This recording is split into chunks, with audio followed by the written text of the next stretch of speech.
What the fuck's wrong? Oh, Oh, the lighting fucked up. yeah, I sure did. All right, got got a little topic here. We're gonna get serious again. I'm tired of being Mr. Funny Guys all the time. Shit gets old. Uh, little disclaimer here. Whatever the fuck you want to call it. I like to be constantly changing. I don't like to have the same personality or same attitude all the time because that's just grounds for somebody pinning you down like they got you figured out because they know what to expect from you. And I don't want people to be able to know what to expect from me. They could try to put me in this box, but I won't stay in the box. So that's my little scenario for today. That's my little deal.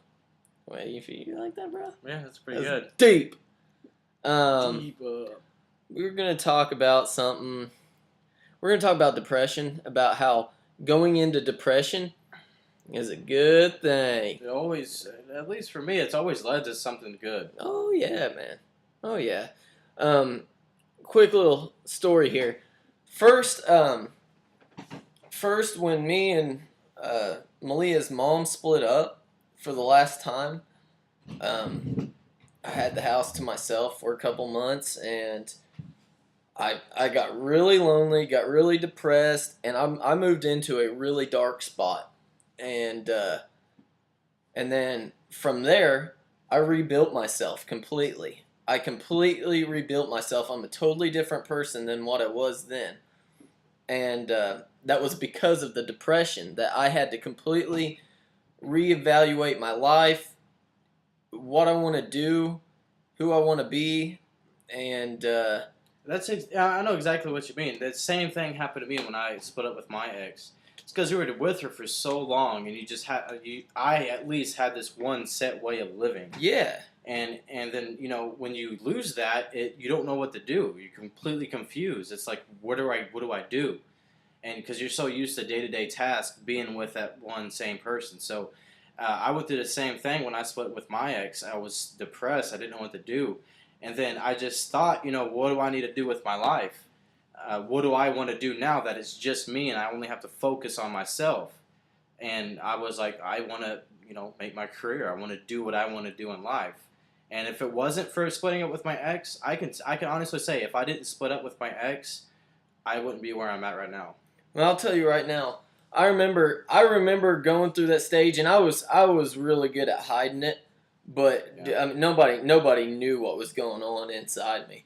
And then about a couple months later, Blake starts going through almost the exact same Yeah. situation, and I seen his ass walking into work and shit, and I was like, yeah, Yeah, he's gone. He feels. yeah. I was like, yep, he's moved into that dark spot, and I knew what was happening. And everybody else, I could tell that everybody else could tell, sense something was wrong with him, and they were feeling bad for him. And I'm just like, yeah, I love it, I love it. You bring on the pain, bitches, because feel it. But because seriously, not only does the situation make you stronger just because you're going through a strong or a bad thing. Not only do you grow stronger from that if you allow yourself, if you don't let it pin you down and be the death of you, then you're stronger from that, and then you're also you can use that time to figure out who the fuck you are. Exactly, and that's exactly what what I went through. And I was also very fortunate because about a month or so afterwards, I found a mentor who it may seem stupid, but he makes YouTube videos, and that's why we're doing what we're doing is because he helped me tremendously. I mean, our style of it's way different than his. By the way, his name's Elliot Hulse. If you ever feel like checking him out, man, We'll put a link to his channel in our description. Yeah, I'm actually gonna.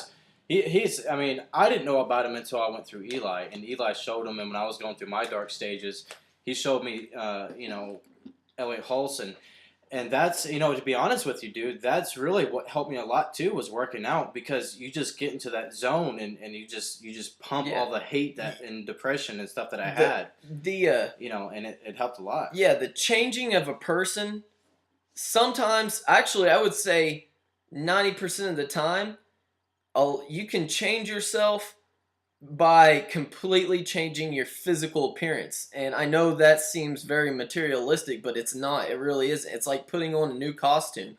I mean, dude, I know I'm still a lean guy, but just from doing this and building a little muscle and getting stronger, and my posture's better and stuff, and it's an all around. It's giving me an aura of like confidence, because you feel it, everybody sees it, and people treat you differently. You see a fat guy, and the fat guy's always been a fat guy his whole life, right? And so people treat him differently. You look at somebody who's fat, and a lot of times you won't take them serious. They're funny or whatever. Or, a lot of times they're depressed because they're fat, so you think they're a big fucking dick. You know, if they were to lose a bunch of weight and lean out and thin out, people will treat them completely differently. So that's one way to change who you are. But don't be so attached to the idea of who you think you have to be, because that shit, it changes on a day-to-day basis for me. And when shit starts going downhill, and you start getting deep and down into depression, you start thinking about all the aspects of your life, that's really when you're going to figure out who the fuck you are, and what you want to do. Yeah. And that it took me that last depression I went through to really realize that I need to get my stuff together, and I need to get into it. So there it is. So I hope you guys suffer, and I hope you go into depression, and I hope you work your way out of it, because it's only going to make you stronger. That's all it's going to do. Yeah, I love seeing people grow stronger, so I want to see you guys suffer a little bit, though.